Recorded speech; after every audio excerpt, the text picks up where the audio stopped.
Olá pessoal, o tema da aula de hoje é História da profissão docente no Brasil.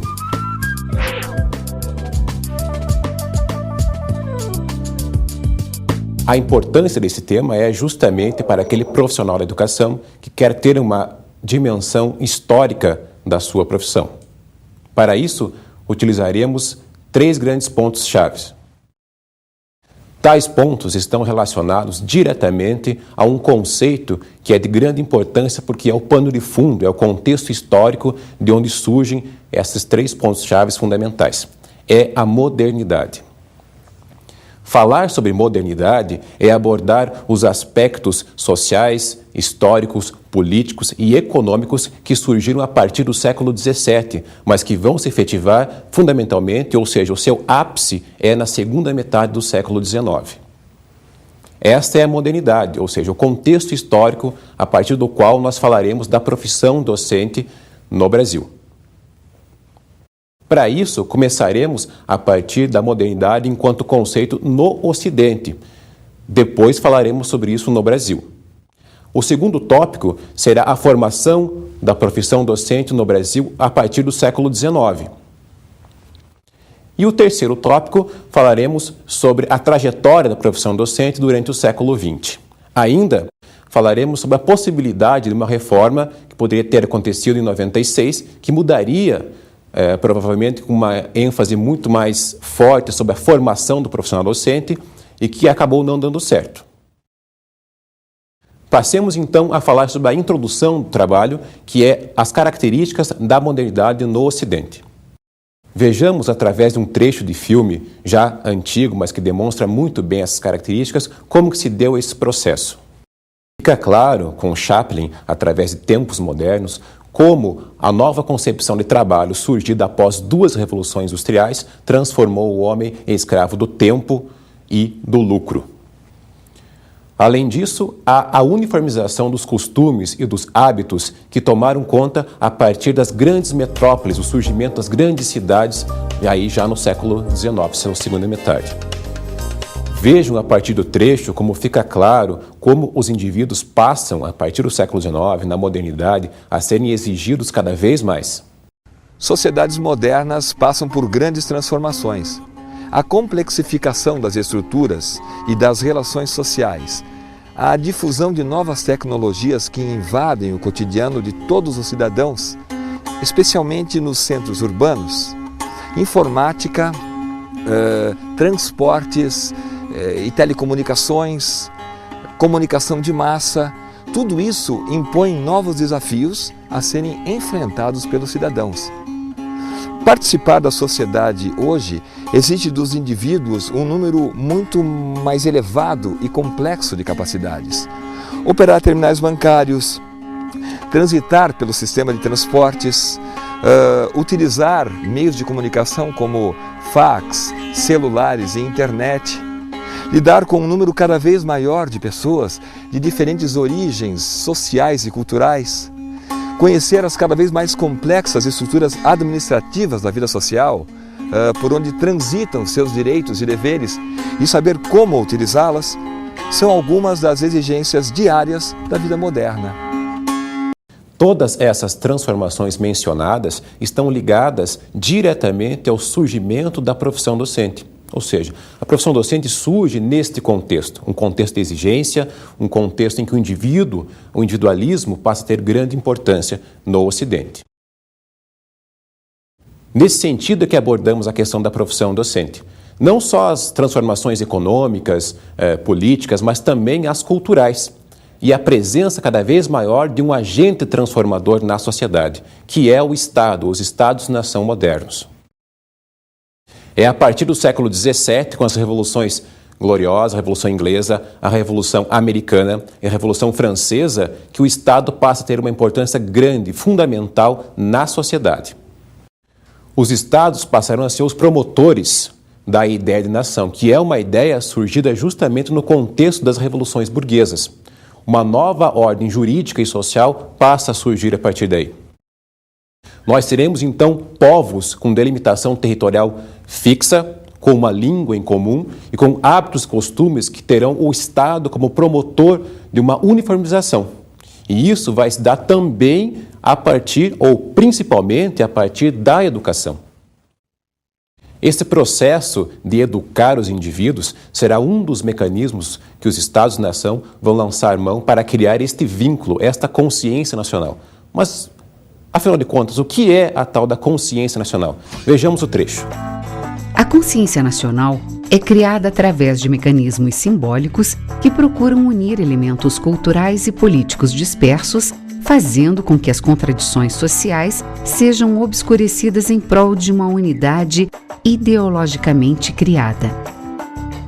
Dentre estes mecanismos simbólicos que comentamos está a padronização da educação e a consequente estatização da profissão docente.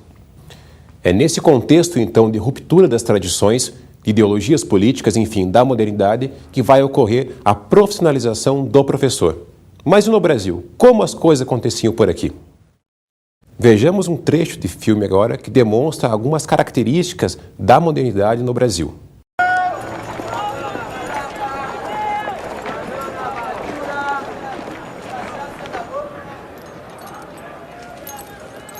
"200 peças como essa estão à nossa espera na África, Sr. Queiroz. Por 10 contos o senhor pode entrar no negócio. 10 contos de réis? O senhor terá direito a 30 negros. É, mesmo assim... Os ingleses querem acabar com o comércio de negros, mas isso tem lá suas vantagens. Quanto mais difícil se torna trazer os pretos, mais valiosos eles ficam. Nisso o senhor está certo. Mas mesmo assim é muito, seu Pereira. Fazer esse dinheiro todo na fazenda hoje em dia, o açúcar não está valendo nada. Não, seu Pereira.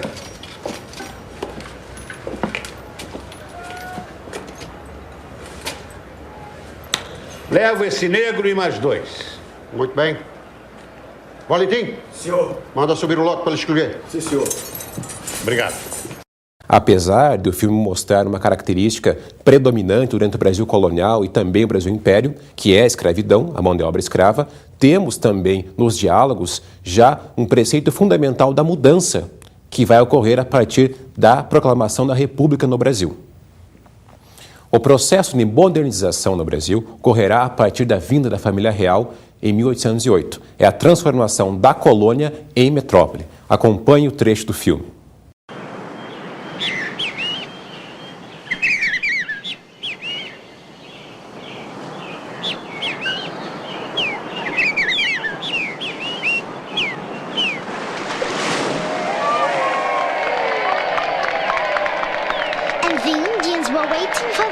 Many Indians, many Europeans, lots of Africans, some Chinese, and probably even 2 or 3 Scots.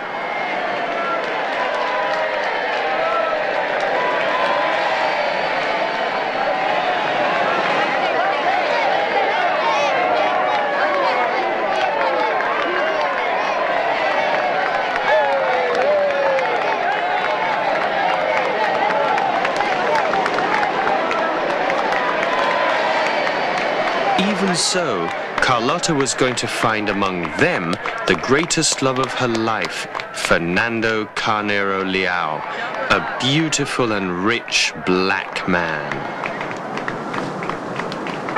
Everybody was merrily waiting for the court. The city was decorated with rugs and flowers.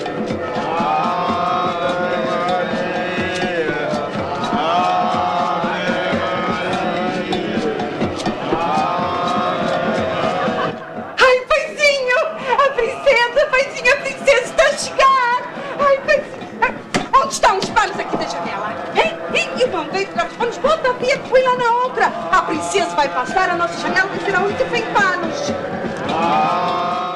Para além de todas as transformações que ocorreram de cunho cultural e político, uma das mais importantes e fundamental foi a abertura dos portos às nações amigas. Acompanhe o trecho. Que sejam admissíveis nas alfândegas do Brasil todos e quaisquer gêneros, fazendas e mercadorias transportadas ou em navios estrangeiros das potências que se conservam em paz e harmonia com a minha real coroa, ou em navios dos meus vassalos, pagando por entrada 24%, a saber, 20 de direitos grossos e 4 de donativo já estabelecido.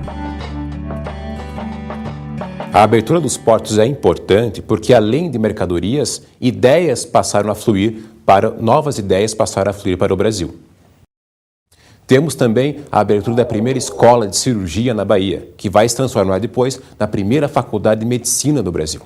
Além disso, e talvez uma das coisas mais importantes que foi trazida por Dom João VI, seria a Biblioteca Nacional, um tesouro fundamental do ponto de vista cultural e literário. É também ainda na primeira metade do século XIX, com a Constituição de 1824, que o Estado passa a se responsabilizar constitucionalmente pela educação e pela formação dos professores. A partir de uma lei-decreto de 1827, fica estabelecido que as províncias terão que manter as escolas, a educação e também a formação desses profissionais, envolvidos a partir de então com a educação no Brasil. Lei de 15 de outubro de 1827. Manda criar escolas de primeiras letras em todas as cidades, vilas e lugares mais populosos do Império. Artigo 1º. Em todas as cidades, vilas e lugares mais populosos haverão as escolas de primeiras letras que forem necessárias. Artigo 5º. Para as escolas do ensino mútuo se aplicarão os edifícios que couberem com a suficiência nos lugares delas, arranjando-se com os utensílios necessários à custa da fazenda pública. E os professores que não tiverem a necessária instrução deste ensino irão instruir-se em curto prazo e à custa dos seus ordenados nas escolas das capitais. O decreto estipulava, portanto, a necessidade da educação básica para o Brasil e também a formação dos professores. Percebam que aquele professor que não estivesse adequado, não tivesse o conhecimento necessário de formação, deveria custear com seus próprios recursos a sua formação, para adequar-se à nova exigência da lei. Vejamos então a formação dos professores no Brasil. Muitos estudiosos já trataram do tema da formação da profissão docente no Brasil. Vamos nos apoiar, portanto, em um esquema proposto por Demerval Saviani, quando ele aponta 3 momentos decisivos da formação do profissional docente no Brasil. O primeiro momento decisivo é a formação da primeira escola normal de formação de professores no Brasil, situada em São Paulo. O segundo momento analisa as reformas iniciadas por Anísio Teixeira no Distrito Federal e Fernando de Azevedo em São Paulo, e como este modelo de educação, através da Lei Orgânica Normal de 1946, se irradia pelo resto do país.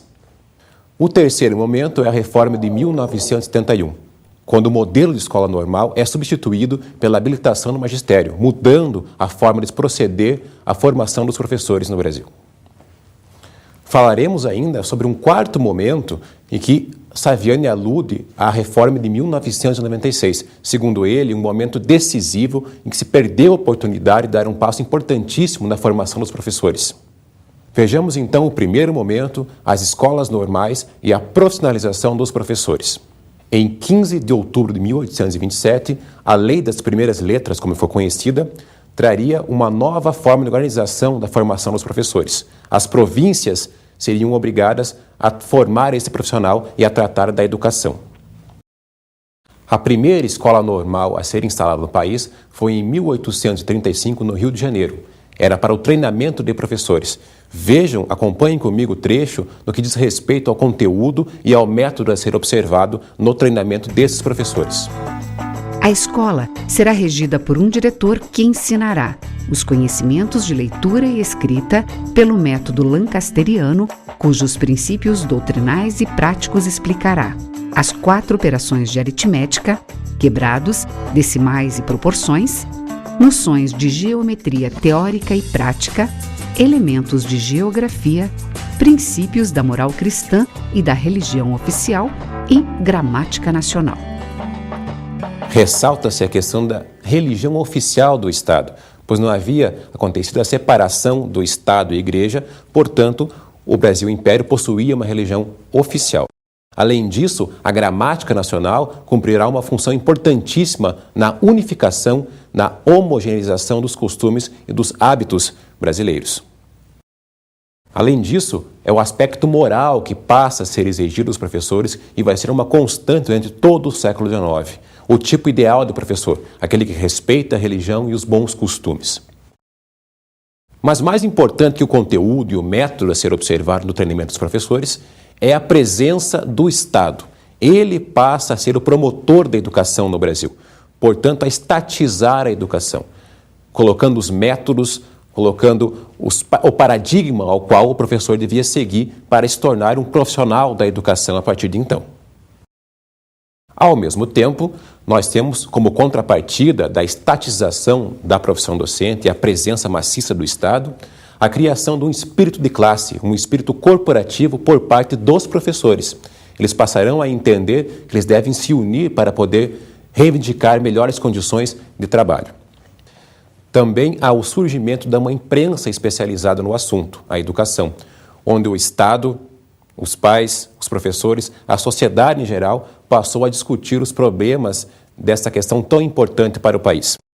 Hoje, essa imprensa, essa discussão serve como fonte histórica para nós termos uma noção muito mais exata de como era o ambiente da discussão da educação no século XIX. Vejamos agora como foi a trajetória da profissão docente durante o século XX no Brasil. A proclamação da República em 1889 não trouxe significativas mudanças na estrutura social e política do Estado do Brasil. O que tínhamos era uma república oligárquica, que ao invés de criar um ambiente de discussão política, que é o que se espera de uma forma de governo como a república, tínhamos um revezamento no poder. Ora, a política patrocinada por São Paulo e ora, uma política patrocinada por Minas Gerais. A república do café com leite. E a educação? Sobre a educação, não vai haver mudanças significativas até a ascensão de Vargas ao poder, em 1930. Acompanhe o trecho para nós termos uma ideia mais exata a respeito. 3 de novembro de 1930. 10 dias depois de derrubarem o presidente Washington Luiz, os militares brasileiros entregaram o poder ao líder da oposição revolucionária, o gaúcho Getúlio Vargas. O Brasil sofreu os efeitos da crise de 29. A velha república, dominada pela aristocracia do café, já não era capaz de responder aos anseios do país. Mas nas eleições de março, os currais eleitorais garantiram a vitória de Júlio Prestes, o candidato da situação. As elites dissidentes se reuniram aos antigos tenentes de 22 para derrubar o regime. Getúlio Vargas, o candidato presidencial derrotado, assumiu o comando do movimento. Ele iria ficar no poder até 1945, tornando-se o político mais importante na história do país.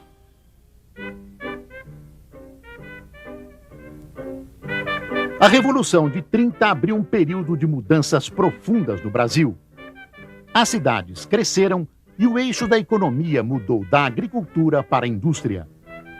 As lutas políticas também foram intensas e marcadas pelos conflitos ideológicos da época. A forte pressão para que a legalidade fosse restaurada por meio de uma nova Constituição levou à Revolução Constitucionalista de 1932 em São Paulo.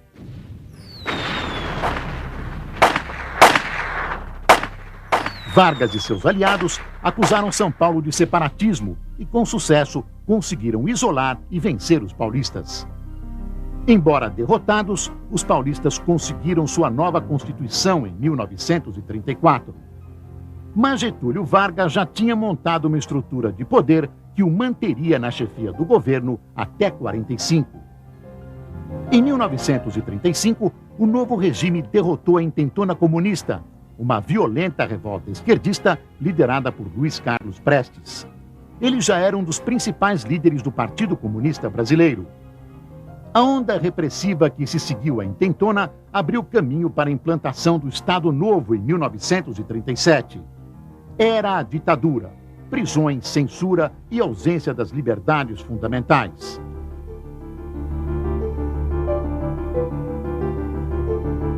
Getúlio Vargas passou a flertar com o fascismo e chegou a buscar uma aproximação com a Alemanha de Hitler.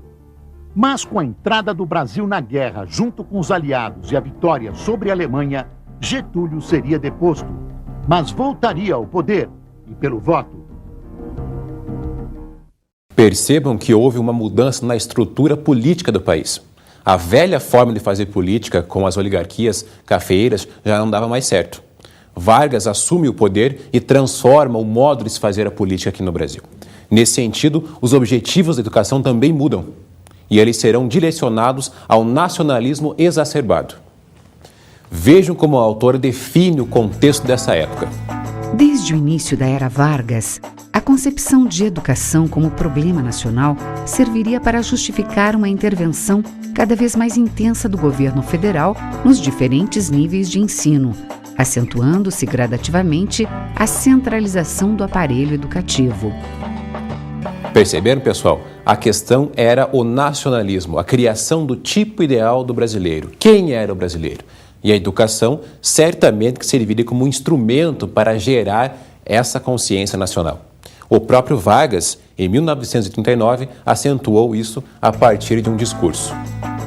Fazia-se necessário, por um lado, imprimir unidade espiritual ao ensino primário de todo o país, promovendo a nacionalização de todas as escolas e, por outro, conjugar os esforços dos governos locais e do federal para uma solução mais rápida do problema.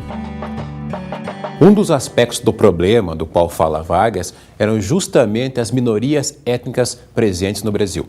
Elas tentavam, de uma forma ou de outra, manter suas referências culturais. Mas isso não combinava com o ideal de um brasileiro unificado. Nesse sentido, houveram vários fechamentos de escolas étnicas espalhadas pelo interior do Brasil.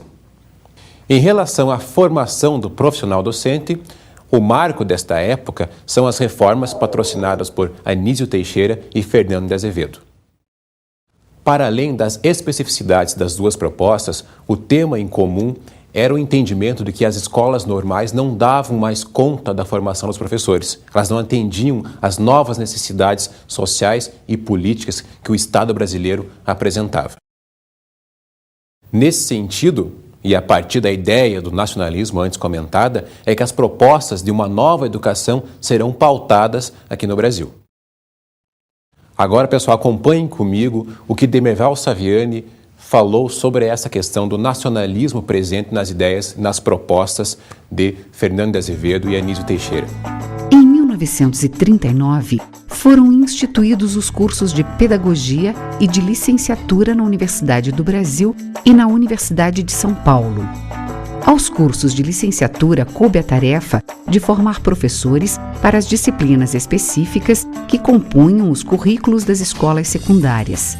E os cursos de pedagogia ficaram com o encargo de formar os professores das escolas normais. Esta estrutura de que fala Saviani, da formação do docente aqui no Brasil, permanecerá até 1964, quando da ascensão dos militares ao poder político. É a época da ditadura militar. Várias mudanças ocorreram a respeito dos direitos individuais que foram retirados das pessoas. Os atos adicionais demonstram muito bem como a escalada de poder visava retirar justamente os direitos conquistados individuais que as pessoas tinham num Estado democrático. Vejam, pessoal, através do trecho, como a estrutura política do país se transforma nessa época, rumo a um Estado autoritário. 31 de março de 1964. As Forças Armadas tomam o poder no Brasil, derrubam o presidente João Goulart e iniciam um novo ciclo político no Brasil. O Brasil vivia uma crise desde a renúncia do presidente Jânio Quadros em 61. O vice João Goulart encarnava o populismo de esquerda e enfrentava a oposição dos chefes militares. Por isso, 5 dias antes da posse de Goulart, o Congresso aprovou uma emenda instituindo o regime parlamentarista no Brasil.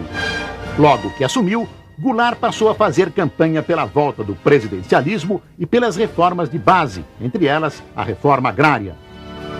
O governador do Rio Grande do Sul, Leonel Brizola, era um dos que mais pressionavam pelas reformas. Em janeiro de 63, num plebiscito, os brasileiros votam em massa pelo retorno do regime presidencialista. As greves e protestos se intensificaram. Quando a agitação chegou aos soldados e marinheiros, os generais decidiram agir contra a subversão. Os militares não estavam sozinhos. 2 semanas antes, a Marcha da Família com Deus pela Liberdade tinha reunido 500 mil de pessoas em São Paulo.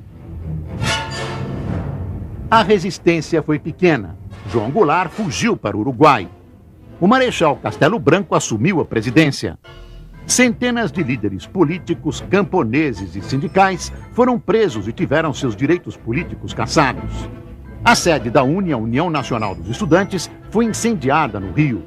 Os partidos foram extintos e substituídos por apenas 2. Um partido do governo, a Arena, e outro da oposição, o MDB.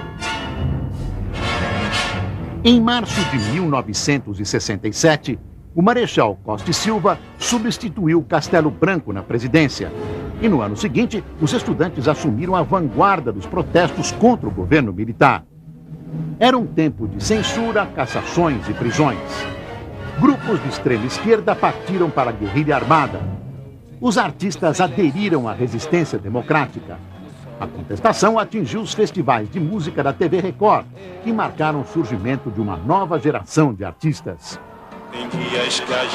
Em dezembro de 68, os militares baixaram o Ato Institucional número 5. O Congresso foi fechado e os poderes foram concentrados no Executivo. A repressão aumentou ainda mais. Eram os anos de chumbo. Como tantos outros cidadãos nesta época, vários professores tiveram que deixar o país, foram presos, torturados, mas vários também mantiveram a luta por uma democratização do ensino e pela própria democracia como estrutura e forma de governo no nosso país. O modelo de formação dos professores através das escolas normais foi abandonado nesta época, em prol de uma formação tecnicista, pois não era mais a questão formar um sujeito adequado moralmente, mas sim adequado à questão do mercado. Nesse sentido, os professores passariam a executar tarefas pré-determinadas por especialistas para formar o cidadão ideal, aquele cidadão direcionado para o mercado de trabalho. Era a ideologia desenvolvimentista. Esta forma de proceder à formação dos professores recebe e recebeu várias críticas, porque os efeitos dela são sentidos até hoje. Basta, pessoal, que atentemos para os jargões utilizados na educação provenientes do marketing e da administração. Isso reflete, até hoje, uma questão direcionada ao mercado do trabalho. É o tecnicismo, é o utilitarismo da educação, que vem transformando-se cada vez mais numa motivação puramente racional, voltada ao lucro.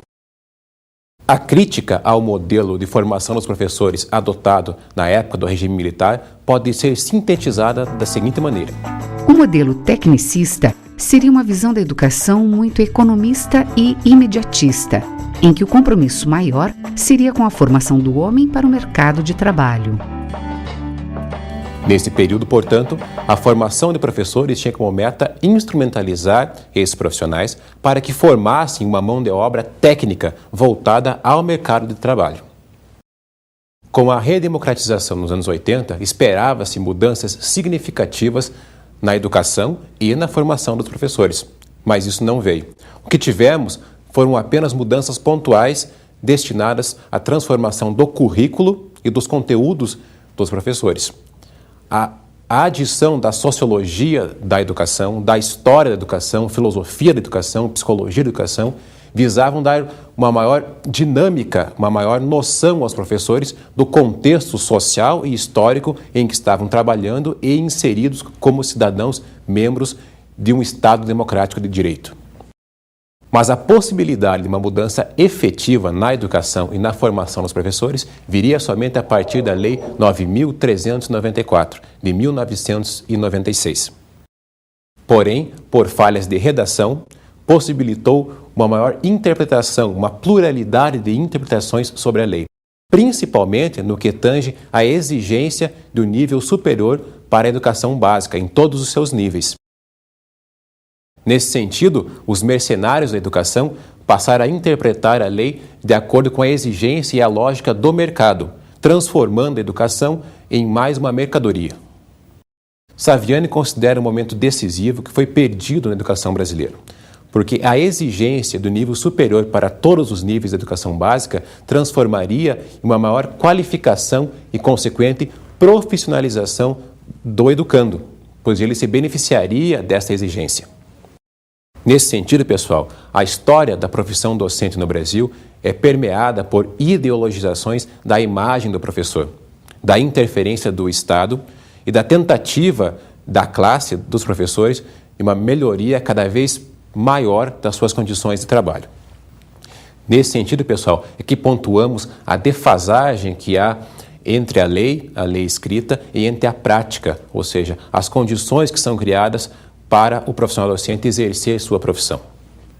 Assim, ganha importância a luta dos professores para uma melhoria nas suas condições de trabalho e também a formação continuada, porque só assim o profissional da educação vai ter consciência da sua história como profissional, da sua história enquanto classe, enquanto grupo, porque isso reflete diretamente nas suas ações como docente e na tentativa da criação de um Estado cada vez mais democrático, um Estado cada vez mais com participação popular e dos vários setores da nossa sociedade.